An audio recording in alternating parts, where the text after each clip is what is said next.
দুই বাংলার জনপ্রিয় অভিনেত্রী মাহিয়া মাহির সংসারে আবারও ভাঙনের সুর। শুক্রবার রাতে নিজের ফেসবুক পোস্টে একটি ভিডিও বার্তায় এমনটাই জানিয়েছেন বাংলাদেশি অভিনেত্রী। এরই মধ্যে আলাদা থাকা শুরু করেছেন মাহি এবং রাকিব দম্পতি। ভিডিও বার্তায় মাহি বলেন, আমরা দুজনে মিলেই এমন সিদ্ধান্ত নিয়েছি। আমাদের মধ্যে কিছু বিষয় নিয়ে সমস্যা রয়েছে, তবে রাকিব খুব ভালো মানুষ। কেঁদে মাহি বলেন, খুব দ্রুতই আমরা আনুষ্ঠানিকভাবে বিচ্ছেদে যাচ্ছি। কবে আর কিভাবে হবে সেটাও দুজনে মিলেই ঠিক করব। আমরা দুজন মিলেই আসলে আমাদের সম্পর্ক যেটা ছিল, আমাদের সেই সম্পর্কের জায়গা থেকে দুজনকে সম্মান জানিয়ে আমরা দুজন ডিসিশন নিয়েছি যে আমরা সেপারেট হব।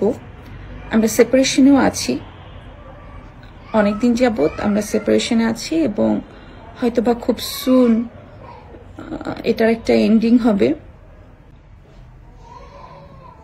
এখনো এটা আসলে আমরা দুজন মিলেই এটা কথা বলে ঠিক করব যে এটা কিভাবে আসলে শেষ হবে।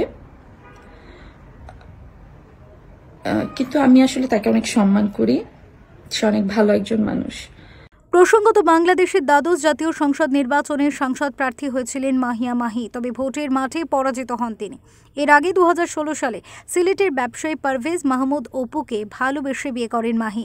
2021-এর 22 মে 5 বছরের বিবাহিত সম্পর্ক ছিন্ন করার ঘোষণা দেন এই অভিনেত্রী। এরপরই রাকিবের সঙ্গে সম্পর্কে জড়ানোর বিষয়টি আলোচনায় আসে। ঢাকা, বাংলাদেশ থেকে আলসাদির রিপোর্ট, ওঙ্কার বাংলা।